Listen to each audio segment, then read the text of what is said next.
Fahad matashin attajiri ne, ya mallaki komai a duniyar nan, amma abu ɗaya ke damun shi shine ya kasa samun soyayyar gaskiya. Ina da matsala, manaja. Abin da yake faruwa shine ban san me yasa tsaya. Allah bai na san matsalan ka fa. Ba zai wuce na mace ba. Kuma in ce na matar da kake son ka aura.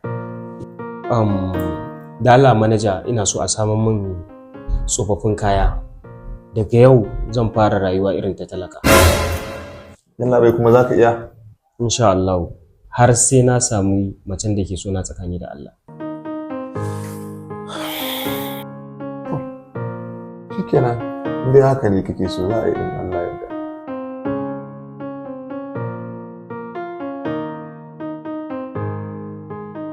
Kana ji? Allah ka dawo kaman karfe 6 haka na yamma. Ko kuma ma dai don't no need.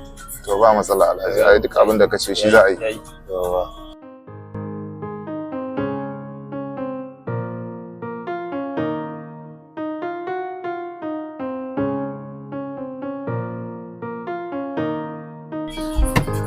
Yau Alhaji. Kana ji manaja? Allah ka yi sauri kaman nan, bana son kowa ya gani. Dan yi sauri Allah ka dauki motar nan. Ba matsala Alhaji.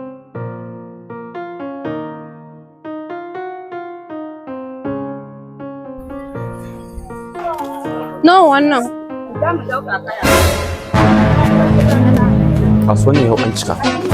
Sai fa. Musa, wace ce wannan? Ke sani ne? Ina ruwanki da ita? Ke bari in gaya miki. Ni yanzu ne makaranta, ne karatu, kuma na fara aikin yi. Ke ba aji ta bace. Ki kalle ta, ita ce aji na. Kar ki ƙara gani na anya ki ta gani ko ki kira sunana. Na gaya miki. Musa, na biya maka kuɗin makaranta. Har ka samu aiki. Amma yau ni Musa kake ce ma ni ba class ɗinka bace? Sai me? Ke, this is the last warning da na miki. Kar ki ƙara gani na anya ki ta gani ko ki ne ki sani. Dube ki fa. Muje. Musa, ina so ka sani, na sadaukar da komai a kanka, sannan kuma lokacina da kuma zuciyata. Musa. Assalamu alaikum. Ranke dade. Kai kuma waye? Baki cancanci mugu kamar wancan ba. Yadda kike da kyan zuciya, ya kamata a ce kin samu namiji wanda zai kula da ke. Me zaka iya? Maroƙi